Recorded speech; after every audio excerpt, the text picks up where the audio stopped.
जय आदिवासी, जय जोहार, आपकी जय।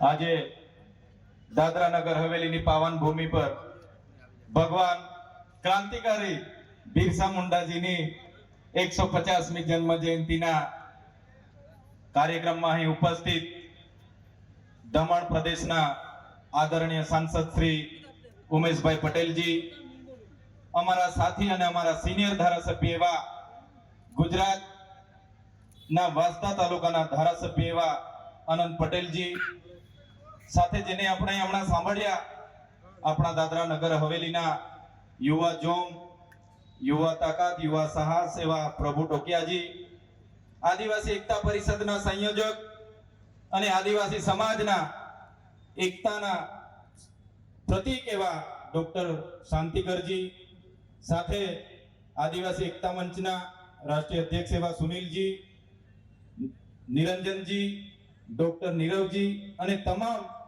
હિમાંશુ કુમારજી અને મંચસ્થ તમામ વડીલો, માતા બહેનો અને તમામ ક્રાંતિકારીઓ, તમામને ડેડિયાપાડા ગુજરાતના ચૈતર વસાવા તરફથી સેવા જોહાર છે। મિત્રો, બિરસા મુંડા ની કહાની, એનો ઇતિહાસ આપે સૌએ જોયો હશે, જાણ્યો હશે।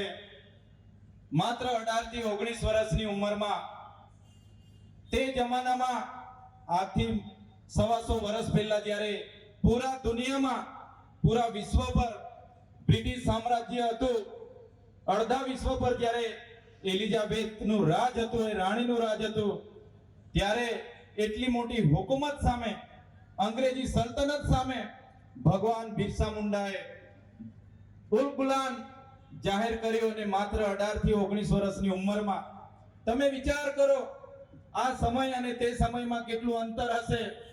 તે જમાનામાં નથી કોઈ રેડિયો હતો કે નહીં કોઈ ટેલિવિઝન, નહીં કોઈ મોબાઈલ કે નહીં કે બીજી દારૂ ગોળા કે બંદૂકની સુવિધાઓ, છતાં બિરસા મુંડા પર એટલો લોકોને વિશ્વાસ હતો, ભરોસો હતો કે એ જમાનામાં એ આદિવાસી વિસ્તાર, ઝારખંડના રાંચી અને ખૂંટી વિસ્તારમાં એમણે ખૂબ મોટું સંગઠન ઊભું કર્યું અને એ સંગઠનની સાથે રાખીને એમણે આખી અંગ્રેજોની સલ્તનતને પાયા હચમચાવી નાખ્યા।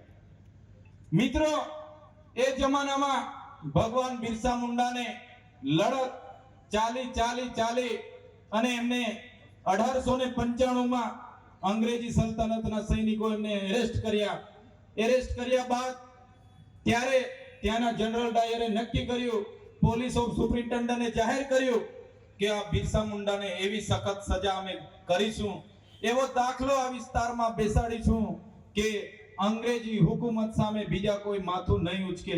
એમને બેડીઓ સાથે જ્યારે કોર્ટમાં લઈ જવામાં આવતા હતા ત્યારે એમની પગોમાંથી લોહી નીકળતું હતું, એમના જિસ્મમાંથી લોહી નીકળતું હતું, પણ જે સખત સજા કરીને દાખલો બેસાડવાની જે અંગ્રેજોની વાત હતી એની સામે જેમ લોકોને ખબર પડી કે આજે બિરસા મુંડાને કોર્ટમાં હાજર કરવાના છે, ત્યારે હજારોની સંખ્યામાં લોકો રોડની આજુબાજુ આવી ગયા અને તે જમાનામાં પણ આટલી સખત સજા પછી પણ બિરસા મુંડાના ચહેરા પર સ્મિત હતું કે અમારો સમાજ આજે જાગી ગયો છે। અમારો સમાજ આજે જ્યારે જાગી ગયો છે ત્યારે એમના સ્મિતને એમને ક્યાંય અફસોસ નહોતો। મિત્રો, ફરી 2 વર્ષ થયા, બિરસા મુંડાજી જેલમાંથી છૂટીને બહાર આવ્યા અને ફરી 1897માં એમણે લડત ચાલુ કરી। એમણે એ વિસ્તારના ઝીલમાં, પહાડોમાં એમણે જાગૃતિનું શરૂઆત કરી। એ સમયે એમણે તમામ લોકોને સૂત્ર આપ્યું, અભુમાં દિસુમ અભુમાં રાજ, આપણા દેશમાં આપણું રાજ। આપણો દેશ એટલે શું? આપણું ગામ, આપણો સમાજ, આપણો પરિવાર, ત્યાં આપણું રાજ। અને અભુમાં દિસુમ અભુમાં રાજ થી એમણે શરૂઆત કરી। ઉલ ગુલાન જિંદાબાદ ના નારા સાથે એમણે સંઘર્ષ કર્યો અને અંગ્રેજી સલ્તનતને તે જમાનામાં 500 રૂપિયા બિરસા મુંડા પર ઇનામ જાહેર કર્યું। અને એક સમય હતો જ્યારે બિરસા મુંડા અને ત્યાંના ક્રાંતિકારી લોકો એ પહાડીઓમાં, હિલોમાં જ્યારે સભા સંબોધી રહ્યા હતા ત્યારે જલિયાવાલા બાગની જેમ જ ત્યાં અંગ્રેજી સલ્તનતે એમને ઘેરી લીધા અને ઘેરી લીધા બાદ ચારે તરફથી ગોળીબાર થયો. 400 જેટલા ક્રાંતિવીરો ત્યાં શહીદ થઈ ગયા અને જે પણ લોકો ઘાયલ થયા, જે પણ લોકો બચી ગયા એમને પણ પકડીને એ પહાડીઓમાંથી નીચે ફેંકી દેવામાં આવ્યા. ત્યારે બિરસા મુંડાને ધરપકડ કરવામાં આવી, એમને જેલમાં નાખવામાં આવ્યા. 13 માર્ચ 1900 ના રોજ એમને જેલના અંદર લઈ જવામાં આવ્યા. 3 મહિના સુધી કોઈને મળવા દેવામાં ન આવ્યા અને 3 મહિના બાદ એટલે કે 9 જૂન 1900 ના રોજ બિરસા મુંડાને મૃત જાહેર કરવામાં આવ્યા અને આપણા ધરતી આબા, આપણા ક્રાંતિ સૂર્ય બિરસા મુંડા શંકાના દાયરામાં મૃત્યુ જાહેર કર્યું. અને મિત્રો માત્ર 25 વર્ષની ઉંમરમાં આદિવાસી સમાજ અને અંગ્રેજોની સામેની લડત સામે, આદિવાસી સમાજના જમીનના અધિકારો માટે, આદિવાસી સમાજની ધર્મની નીતિ માટે બિરસા મુંડાએ શહીદી બોરી. મિત્રો એવી જ રીતે તટ્યા ભીલ હોય, ખાચિયા નાયક હોય, તિલકા માંઝી હોય, ગુરુ ગોવિંદગીરી હોય, જેવા ઝલકારી બાઈ હોય, જેવા આપણા સમાજના આપણા પૂર્વજો હતા જેમણે આ અંગ્રેજો સામે દેશની આઝાદી માટે પોતાની શહીદી વહોરી છે. દેશના વિકાસની વાત આવી ત્યારે પણ આપણા સમાજના આદિવાસી વિસ્તારોમાં નવા મોટા બંધ આવ્યા. એ ડેમોમાં પણ આપણા સમાજે જમીનો આપી. આ વિસ્તારોમાં હાઈવેમાં જમીનો આપી. આ વિસ્તારમાં રેલવે આવી, રેલવેમાં જમીનો આપી. આ વિસ્તારમાં હાઈ ટેન્શન વીજળીની લાઈનો આવી, એમાં જમીનો આપી. બુલેટ ટ્રેનો, એમાં જમીનો આપી અને જીઆઈડીસીઓ આવી, એમાં પણ જમીનો આપી. મિત્રો દેશના વિકાસમાં જ્યારે પણ આદિવાસી સમાજે જરૂર પડી પોતાની જમીનો આપી, પોતાના ગામો વિસ્થાપિત કર્યા.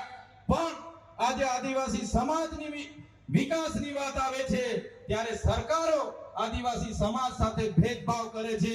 ત્યારે અમને તમામ યુવાનોને આહવાન કરીએ છીએ, પક્ષ, પાર્ટી, ધર્મ, સંપ્રદાય કે સંગઠનો ભૂલીને આવનારા દિવસોમાં જો આપણે એક નહીં થઈશું તો આદિવાસી સમાજ આવનારા વર્ષોમાં ખતમ થઈ જશે. મિત્રો આઝાદીના 78 વર્ષ થઈ ગયા છે. આજે સરકારો અમૃત મહોત્સવો કાઢે છે, કરોડો રૂપિયાના તાઇફાઓ થાય છે. આજે પણ આપણો સમાજ સારી શાળાઓ માટે રોડ પર આંદોલનો કરે છે, સારા શિક્ષકો માટે રોડ પર આંદોલનો કરે છે, આપણા યુવાનો કાયમી નોકરી માટે આંદોલનો કરે છે, સારા રોડ રસ્તા માટે આંદોલનો કરે છે. તો ક્યાં સુધી આપણે આંદોલનો કરતા રહેવાના છે? આપણા મિત્ર પ્રભુભાઈ ટોકિયાએ કીધું કે અહીંના કલેક્ટર અહીંના લોકોને ખૂબ હેરાન કરે છે. મેં આપના માધ્યમથી કહેવા માંગુ છું, કલેક્ટર હોય, તલાટી હોય, એસપી હોય કે ડીએસપી હોય કે મામલતદાર હોય કે ટીડીઓ હોય, એ પ્રજાના ટેક્સના પૈસાને પગાર આપવામાં આવે છે, પ્રજાના નોકર છે. જે દિવસે આ પ્રજા સમજી જશે કે જે પણ લોકો આપણા ટેક્સના પગાર લે છે એ આપણા નોકર છે, જે દિવસે આ પ્રજા જાણી જશે તે દિવસે આવા અધિકારીઓને પણ આપણે ભાન આવડાવી દઈશું. મિત્રો કલેક્ટર કચેરી કોઈના બાપની જાગીર નથી, કલેક્ટર કચેરી કોઈના પેઢીની જાગીર નથી. એ તમારા ને અમારા જેવા લોકોની સેવા માટેની ઓફિસ છે.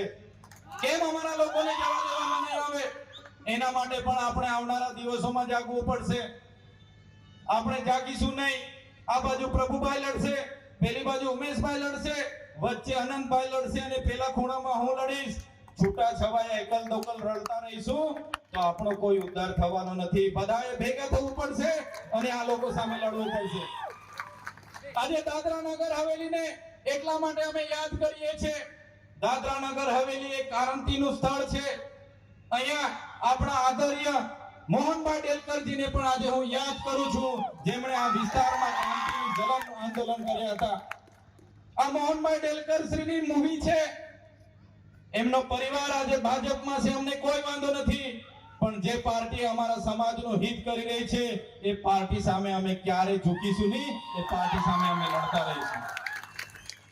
મિત્રો બિરસા મુંડા લડી ગયા. આજે એમાં આપણે પ્રતિમાને ફૂલહાર કરીને, ભાષણબાજી કરીને, ફોટો સેશન કરીને જતું નથી રહેવાનું. ભગવાન બિરસા મુંડા, ક્રાંતિકારી બિરસા મુંડાએ જે આપણને સંદેશા આપ્યા છે, એમના ઉપદેશો, એમના વિચારો આપણે બધાએ ઉતારવા પડશે. આ જમીનો બચાવવા માટેનો એમની લડત હતી.